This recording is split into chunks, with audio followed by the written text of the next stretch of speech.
What you see here is my green Gilliman holding some sort of demonic sword. Hey, it's the right size base, about the right size model, and it's green, so it works. This is going to be a basic primer, mostly for beginners, on when we want large units and when we want small units. So people sometimes think, oh, if I take a bigger unit, it'll do twice as much damage. Yeah, but for the same points cost, you could have two small units. So there's no real benefit there, just inherently from taking a big unit. So let's start with why we take small units. Most of these are obvious, but I'll try to sum them up. Actions. Why waste 300 points of unit doing an action when you can waste 150 points of unit? The other half can shoot or fight or whatever.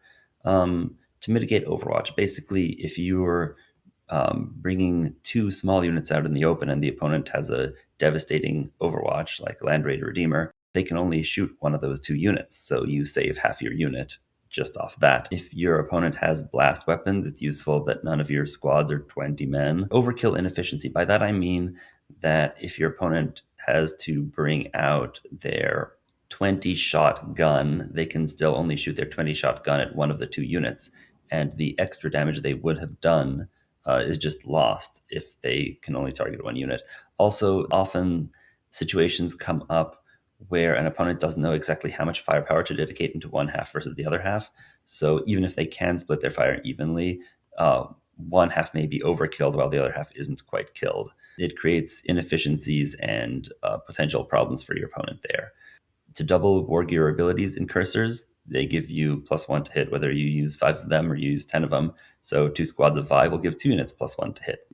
Tailor the size of our commitment. By that I mean that if you don't need to hit them with 10 men, why expose 10 men? If you can just kill them with 5, and then you can keep the other half back for a later turn. You might also be trying to fit a unit in a transport and so need it to be smaller. Now, with all that, why would you ever take a large unit? Those are a lot of benefits for small units, but there are serious benefits to large units. If you're going to use a stratagem, the stratagem benefiting 10 people matters a lot more, double the benefit supporting 5 people. If you have a character also benefiting 10 people is twice as much as benefiting 5 people. So I would almost never take a leader with a 5-man squad unless the squad was benefiting the leader as much as the leader was benefiting the squad. The obvious example is a captain with assault intercessors, or any character really with assault intercessors. The assault intercessors give the character re-rolling wounds, which matters even more than the character giving the unit a powerful character. Meanwhile, the benefits of the captain to the assault intercessor unit are minimal. So really, you want to maximize characters for minimal assault intercessors, as it were. If you fire 6 blast weapons at once, you're going to do a lot more damage than if you use 3 blast weapons, and then the target is reduced in size when you use the second group of 3 blast weapons. So when you want to maximize damage from a single activation, or suppose there's a situation where after every activation the opponent gets to do something like a reactive move to behind cover, better off to hit them with something big.